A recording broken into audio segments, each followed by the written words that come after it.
For the past few years, Ricky Gervais, Stephen Merchant, and Carl Pilkington have been meeting regularly for a series of pointless conversations.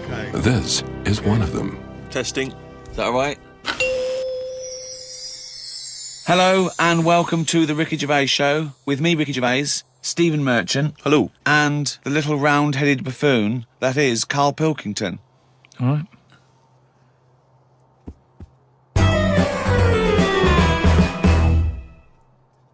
We do, of course, Rick, every week get thousands of emails. Emily from New York has asked Carl this. Carl, if you were on a sinking ship or you were in a burning building and you were with myself and Ricky, but you could only save one of us, I don't know why that's the case, but you can only save one of us, who would you save? Would it be Ricky or would it be me? I think it's a two-man dinghy. Right, okay. Possibly. And we're trapped, and he knows that if he stays there to get both our legs out from under this thing... the girder. Yeah, he dies. So he's got room, he's got time to save one. It's obviously me. It's hard to say, isn't it, at this point? What, because Steve's in the room, you mean? Well, no, just because we don't know what the situation is. Okay, well, let's say we're on a sinking ship, all right? So you're going to have to rescue one of us, drag us into the dinghy. It's going under. You know, in 30 seconds... Okay, this ship's going to go under and drag you down and you're going to die, right? And our legs are trapped and you've got enough time to untangle one set of legs. Whose legs do you untangle? Now, just because my legs are long does not necessarily mean it's more complicated. No, it's exactly the same amount of time. Just have to make a choice. A terrible choice that Steve would not, hate you for. Well, no, listen. He won't be around for long. He's going to drown in 30 seconds. Forget him. Bear in mind this, Carl. You are going to be stuck in a dinghy with Ricky Gervais, and who knows how long that's going to take. Think of all the head squeezing that's going to be going on, the comments, the wind-up. And do you honestly think that he's going to, if there's any provisions, that he's going to split them evenly with you? I mean, he's going to have drunk all the water, and there's only going to be about half an hour in. The food's going to be gone. Look at his gut. Look how much, of the food he's going to have to eat, the baked beans that you've got on board. Whereas me, you know how generous I am. I'm always sort of helping you out. Oh, there we go, Carl. I think he's put the nail in his own coffin there. You know how generous I am, Carl. Let's talk about that, Carl. Come on, think about that one. Yeah, I mean, have you forgot about that, Steve? What? The time when we went for a coffee and we had to have a bit of a heated debate about the 50p change.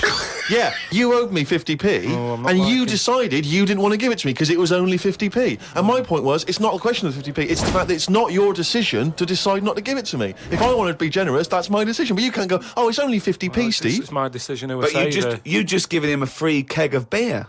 Yeah. But that did not come to you, and you didn't pay for the free keg of beer. It was a promotional thing that was sent to you. It's the same thing as the way I gave Suzanne my leaving present from my last job. A lot of people may not be aware of this if they haven't heard us talking about it before. Yes, but you had a gift from your work as you were leaving after however many years of service, which you then gave straight to your girlfriend without telling her that it had been received from people at work. Doesn't matter. She wanted a camera. It's the same thing as you. You wanted that lager that I got for free. It hasn't cost you anything. It doesn't matter where I got it from. So you now decide, because you've given me a free lager, that you can now say, oh, actually, I'm not, in the future, I'll just take your money, Steve, on a whim. Well, listen, stop arguing like this. You're rocking the dinghy. Carl, have some of my cheese. Imagine if he would ever say that. Can you imagine him ever offering you any of his cheese? Are you going to save Carl, mate? I don't want to say. Well, think about it, and I might do a sort of a for and against or something, and then so the conclusion is... Okay, all right. Well, I've been waiting for this for a week. It's a regular feature now. When we read from Carl's diary. Carl decided to keep a diary. He's gone through with it. I can see it there. It's massive. It's a huge desk diary that he has to carry around with him, and the pages are getting full up. You're really keeping to this. Yeah. Right, this is extracts from Carl's diary. Did podcast and went for an Italian with Ricky and Steve. Italian place is good. We've been there a few times. I always have the same thing, spaghetti. Can't remember what everyone else had. Last time we went there, Steve had little octopuses with pasta. You could see that they were octopuses. They hadn't been cut up or anything. My rule is that I only eat stuff that looks nice when it's alive. A cow, a chicken, some fish. An octopus is an odd-looking thing alive. Even worse when it's dead and limp. It looks like it just shouldn't have been sat in the spaghetti. Yeah, I agree with that. Ricky drew another picture of my head. We've given a few of them away as prizes, but he draws so many of them that they won't be worth as much anymore. Everyone will eventually have one. Like those pictures of a boy crying that caused houses to burn down in the 1980s. What does that mean? What are you talking about? It's just some kid. My auntie Nora had one, and it was just like a kid with like a blue jumper on, and it's like a painting, not a photo. Yeah, exactly, yeah. And he's just crying. Like a chocolate box. It's really awful, sort of sugary. And what happened is they found out that a load of houses were being set on fire or burst into flames, whatever. And the weird thing was, Oh, it's bollocks. every house that burnt down had that photo. Yeah, because every house had that picture in the fucking 70s and 80s. Idiot. It's like, we're linking it to sinks. Every house that's ever burnt down had a sink. You're talking shit again. Carry on. Wednesday. Saw a homeless bloke. I'm surprised that no companies have thought about sponsoring the homeless. Something like a clothing company. Give them some clothes that have an advert on the back. Everyone's a winner. Good idea. Not bad, is it? Got on the tube to Camden. Read in a free newspaper that hedgehogs could be gone by 2025. I think I've seen more dead hedgehogs than alive ones anyway, so I don't think I'll miss them. Went round to Ricky's house and had a game of pool. It should have been nice and relaxing, but Jane gave me some cake, and Ricky said I can't play pool if my hands are all sticky from cake. It was the sugar. And it wasn't that either. After he'd finished it, they weren't just sticky. He was licking his fingers, sucking his fingers off, and then was going to pick up ball cues and touch things. And I was thinking, go and wash your hands after licking your hands. You're not a cat. This turned into an argument when I said I didn't want to wash my hands. Why didn't he? He goes for a piss all the time without washing his hands and then squeezes my head. I know I'd prefer to have lemon cake crumbs on my head than knob juice. Was going to do a crossword, but I'm tired and have learnt enough today. What have you learned? Well, the stuff about hedgehogs and that. Oh, God. Was on my way to my mates and I got on a train. Got close to a station but realised I needed a wee. Was about to go in a cubicle when a blind man with a dog who was bumbling his way through the walkway came around. I said, "Are you after the toilet?" He said, "Yeah." I said, "It's on your right." I shouldn't have let him go first as he took ages and it would be my stop soon. The dog waited outside the cubicle. I was going to stroke it, but then I remembered someone telling me that you shouldn't. Don't know Why that not? is. Because something to do with the owner should be the only one who sort of deals with that dog, and you shouldn't. Well, you shouldn't stroke it because you'll cover it in fucking lemon cake. No, but just because, you know, if you stroke it and that, it might like me and want to go off with me, and he'll come out and be lost and stuff. Yeah. A few people have sent this in, including Paul, the party animal Parker. For some reason, we've just assumed he's in school. I don't think there's any actual proof of that. But do you think... I reckon he left in June, and he's doing sort of bits and pieces, but he's still a party animal. Do you think he can hold down a job? Is he just partying so hard that... He can hold down a job. He often arrives late. Sure. And the boss, who's in an overall, will go, "Parker, you're late again." He goes, "Yeah," talks to the hand.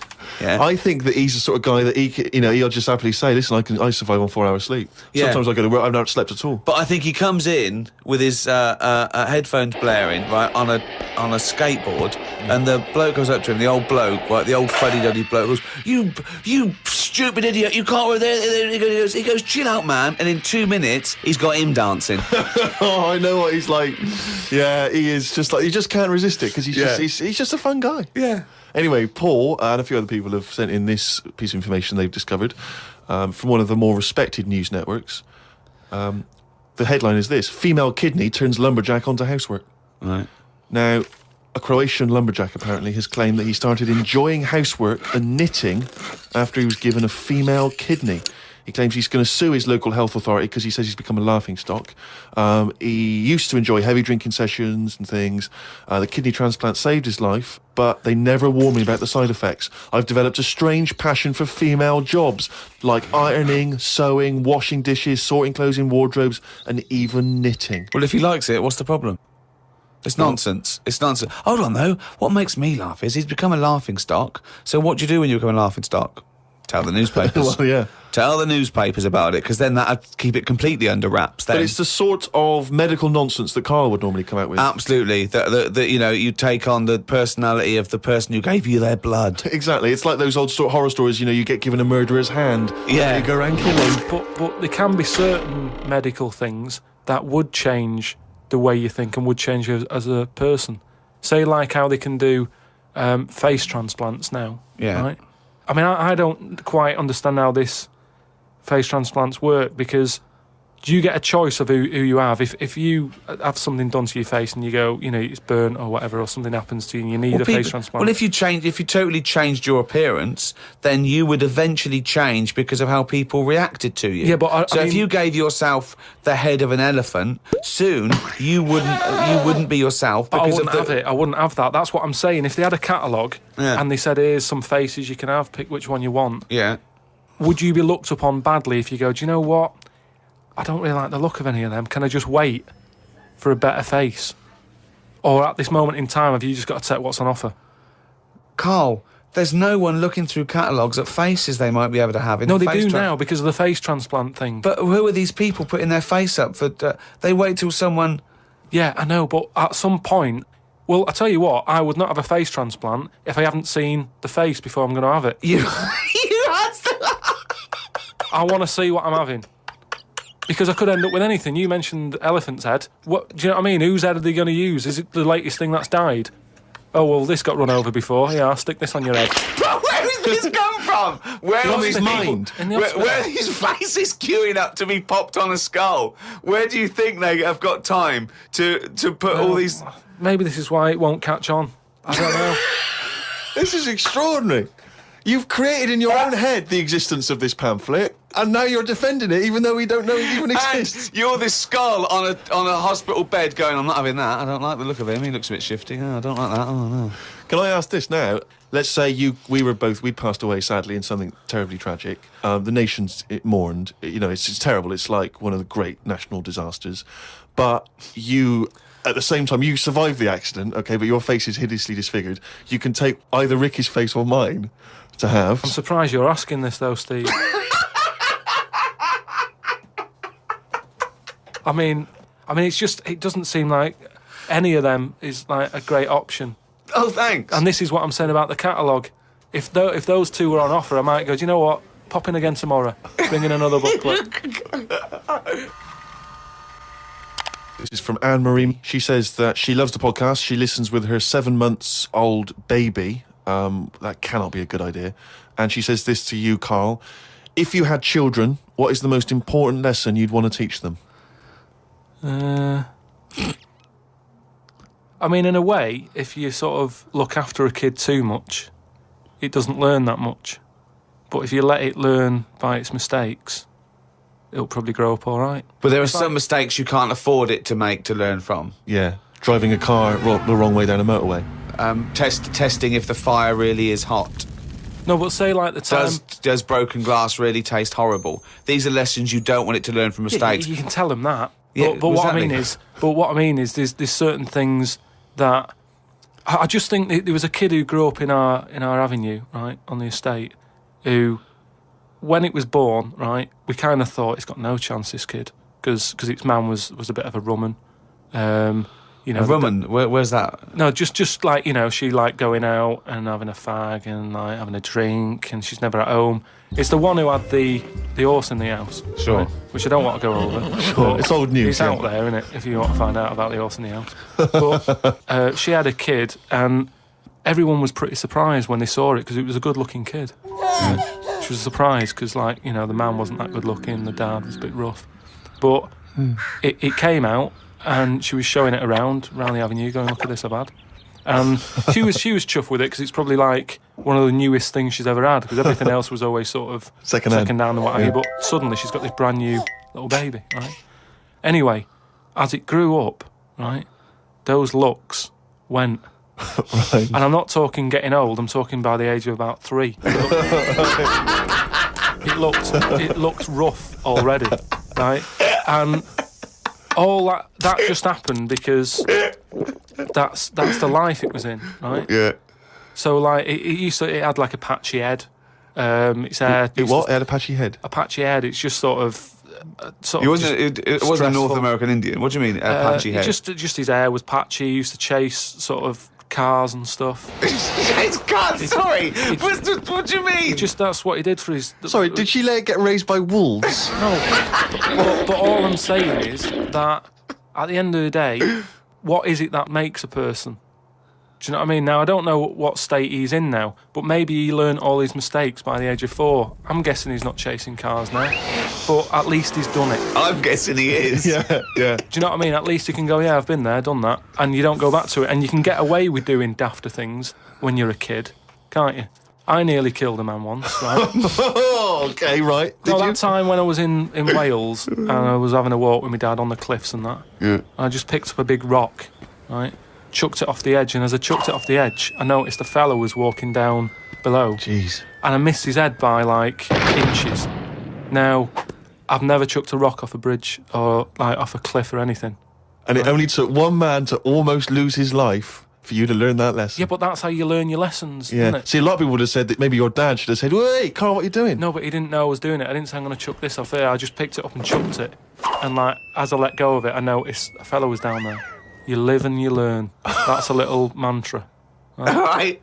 You live Okay. and you learn. So the woman who's had the kid, sort of look after it, feed it, make sure it's got shoes and that, but let it roam about. That's great. There's the advice for you, Anne-Marie. I love that. Good luck. Just let your 7-month-old baby roam about. Carl, a lot of people are absolutely fascinated to find out how you met Suzanne, your girlfriend of how long? Ages. Yeah.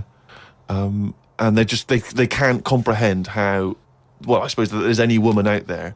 Well, there's someone Who for we've- everyone, isn't there? Yeah. That's always my thing. And it's reassuring, I think. You know, we've chatted about the face transplants and that. You know, there's a face for everyone. It's philosophy, isn't it? Yeah.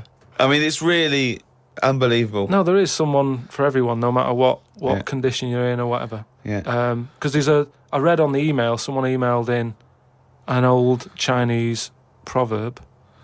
It's something about everything, no matter what it is, has got one talent. And that's the same way in a relationship, innit? That everyone, you know, there's always someone out there. And that I like the Chinese. There's another Chinese proverb that I learned on an email. Go on. He who cuts the wood up warms himself twice. Yeah, that's good. That's good. Yeah. And then someone sent in that one about too many Chinese cooks spoil the broth. Why that's I don't know who slipped the word Chinese in there, but I heard it as too many cooks. Well, it was just all sort of Chinese proverbs and that. One of my favourite on the same subject is a camel is a horse designed by committee. What do you mean? Well, it's having a go at the camel, and it shouldn't. But it's just, it's just a metaphor. And if you wanted to design a horse and you had that vision, but you let 12 people in the room have their say, it wouldn't come out as you wanted it to do, and it wouldn't be as good. A vision is more perfect than committee, because everyone having their say, it becomes anodyne, it becomes compromised. Whereas the best things you can do is have an idea and have a vision and auteur that. Rick, can I just say now, I can tell from his look that he's thinking, which committee designed the camel? Well, I'd say, why would you request the ump bit? Because that's just going to get in the way, isn't it? I've always said that about a lot of animals. It's like we've doubled up on a lot of them. We've chatted about elephants and mammoths, one or the other. And that's the same with a camel. I'd have that up there as what they're doing. They were good years ago in the Jesus times and that. Don't need them now. You know what I mean? We've moved on. Well, not people who use camels to cross deserts. What other? Bedouin communities. I'm going to throw some animals at you, and you tell how you'd have improved them if you'd have been designing them. Okay? Mm-hmm. The octopus. So I can now go back. I can look at them and go, "What are they doing?" And where have they gone wrong? What's up with the? How could you improve it? Like the camel, you'd go lose the amp. I'd probably give it a bit more of a body. Cut down on the arms. And give it some bones, because I don't understand all this. Getting in a jar is good. When does it want to get in a jar? It says... Well, it only wants to get in a jar according to your stories. No, but there's something that says it can get in a jar because it hasn't got any bones, but I don't know why it want to do that in the first place. Easy. I can't even begin to answer that. Once again, you've claimed that you've read that they like to get in jars. I mean, how do they know that octopus like to get in jars? Oh God, you can improve on an octopus. Millions and millions of years of evolution, making it perfect for its surroundings. Okay, another animal for you then, Carl. Giraffe? What are they adding to the world? What are they doing? Well, it's not about what they add to the world, No, but is I thought that's what everything's about. It's about things are here for a reason. The reason they're here is because they didn't die. That's it. No, but there seem to be a lot of animals that are like... Do you think there's a lot of cheating? Is that what you're saying? There's I'm a just lot saying, of there just doubling seems up. to be a lot of doubling up. Yeah, so And- you get it down to like 8 animals that represented all of them. Okay, who would get in your team? You can choose 8 animals. This is what I'm saying. If I was Noah, I would have gone like, hang on a minute. I've just seen something that looks a bit like this. Let it drown and have a clear out. But he didn't. He was messing about saving everything. He was instructed by God to save everything, to be fair to him. Yeah, but if he's been given that job, for me, he's sort of manager of that job. With management. So you believe With Noah as well? management. You believe Noah happened as well, and he built a boat big enough to catch 2 of every species. You actually believe that as fact, do you? Well, it's out there in book form. Brilliant. All right, We haven't answered the question that we started with. How did you meet Suzanne?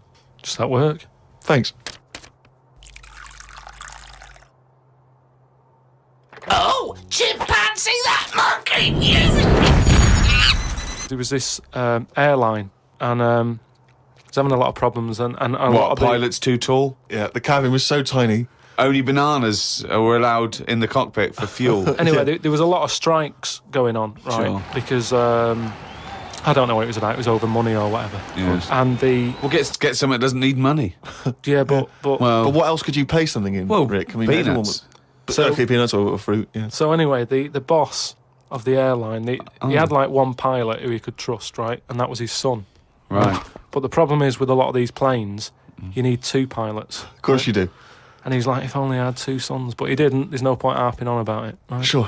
He runs an airline. He runs an airline, yeah. But how many pilots are there? Because there must be loads. No, there's loads, but the problem is a lot of them are going on strike. Oh. And each week you can see that we're struggling here. But how can they Yeah. just close it down? No Anyway, way, you can't do that, No, Rick. I can't. Of course you It's can't. costing him a It's fortune if he closes it down. Yeah, but one plane's not going to make a difference in an airline, is it? No, it's all the It's all the planes. planes, mate. So the son, he's flying the planes and that. He's getting worried for his dad because of his business. It's falling Sure. apart. He's like, anyway, listen, Well, one plane won't make any difference. don't worry about it. We've found someone who you can work with. He said he's staying over near the sort of quarantine area where all the animals are kept Oh, and yeah, stuff. right, okay. They won't be looking in there. They won't bother. No. So he's like, all right.